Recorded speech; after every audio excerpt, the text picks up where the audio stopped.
Good afternoon and welcome to the channel. Right now we're hauling the skid steer and some implements with it on the 30-foot gooseneck, and we're seeing how the truck's pulling right now.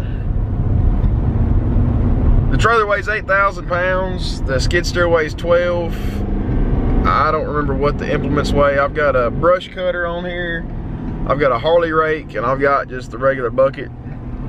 I'm assuming with those three implements, it's going to be somewhere around the 2,000 pound range.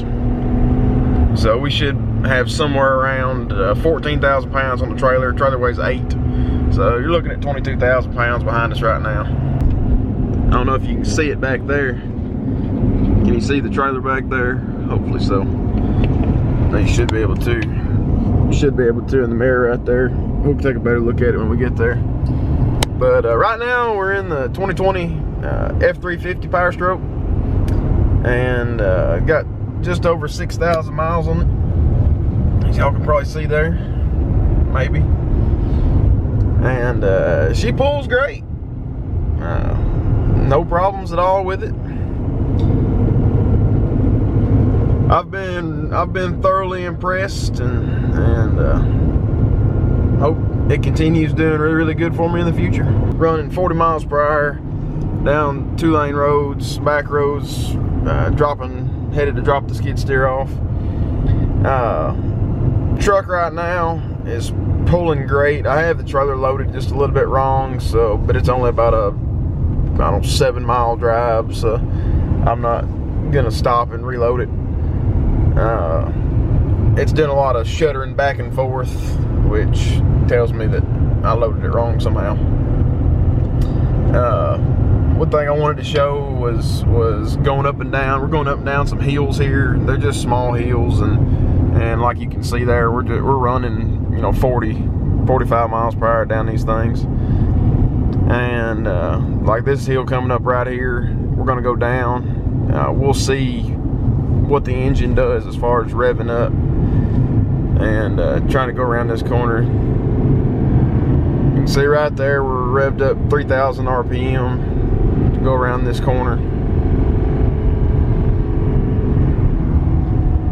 So tow haul mode, it does some work. It shifts back and forth between all the gears, and it does it quite often, maybe more often than some people would like, but I'm okay with it. It doesn't bother me at all.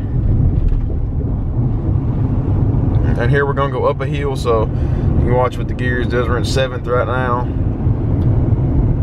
It's still 40. All right, we're losing speeds. We're gonna drop down to 6th. 6 pulled that up, no problem. But small hill right there. We just pulled in. We got a pretty good sized hill to go down and back up on the other side. So we're gonna see what it does here. I'm just gonna show everybody it pulls no problem, but I'm gonna show you how it shifts out going up and down these hills at real low speeds. We'll gain some speed. Obviously right here we're doing about 40 miles per hour. We have this hill right here coming up, which we have to slow down for because there's 2 curves in it.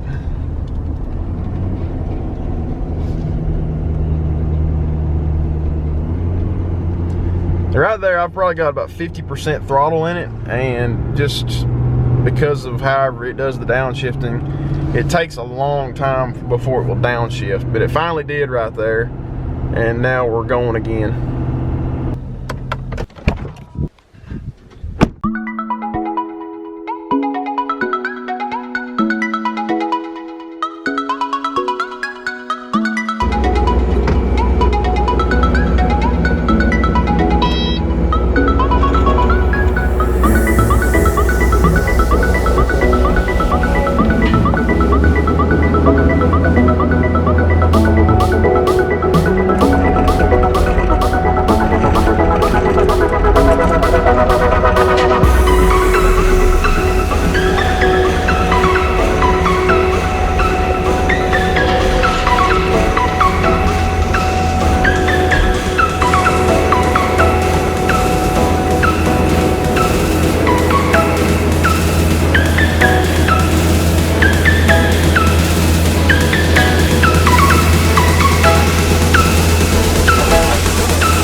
we got a hydraulic lock here. Just hold it down. And that locks both of the latches into the implement. And then we're off.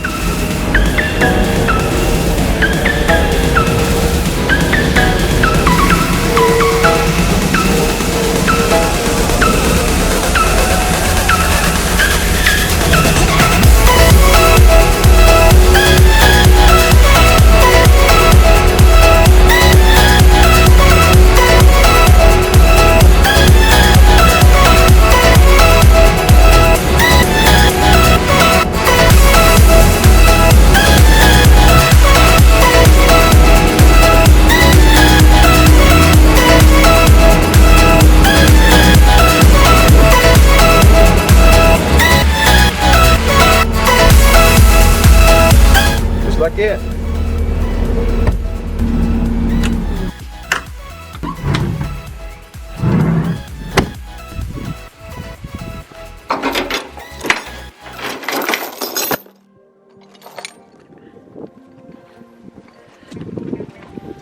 So fragile, like it was built to break. How'd we get to this place? We're leaving everything behind you and exciting feelings, but I won't leave you. Everything we know. Good. Lost and changed for something new. This is a 30-foot load trail trailer with a hydraulic dovetail on it. This is how the dovetail works. I got a hydraulic pump down here with a battery. I'm gonna get this little button. Whoop.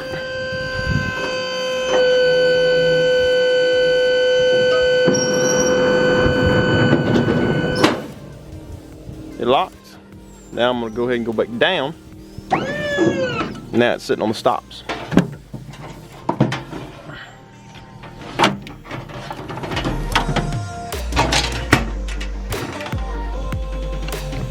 Now she's ready to take back to the shop in the morning.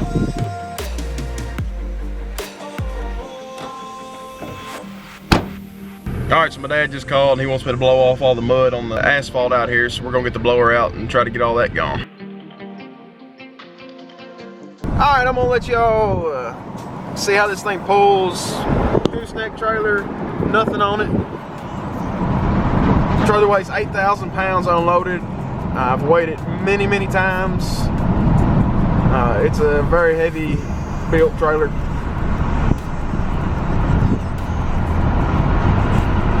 So we're going up. We're gonna start going up a small grade, pretty short right now. So 45 miles per hour.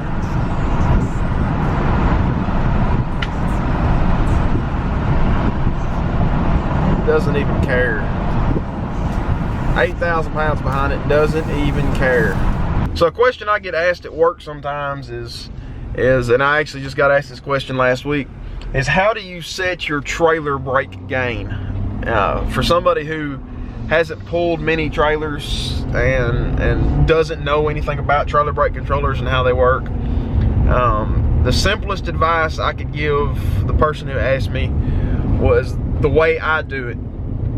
So whatever trailer I have, if it's one I've towed many times, I don't usually do it because I know what setting I use. If it's a new trailer, what I do is whenever I hook up in a parking lot, I'll find somewhere I can go real slow, and maybe even down the road as soon as I hook up. But I'll set the trailer around 5 on the gain, and I'll take the controller and lock up the brakes as hard as it will go. And at that point, I see whether the trailer brakes actually lock up or they keep turning. If they keep turning, I will keep adding gain until the brakes lock up, and then I will go down about half a point until they no longer lock up. So that's how I've always done it, and it seems to work. You get the maximum trailer braking out of your trailer without it locking up, and that's what you want. You always want to have the maximum braking without lockup, and that'll give you the best performance all the time. So that's the best advice I have for anything to do with setting your trailer brakes, and for anybody who doesn't have that much experience with it, that's how I do it.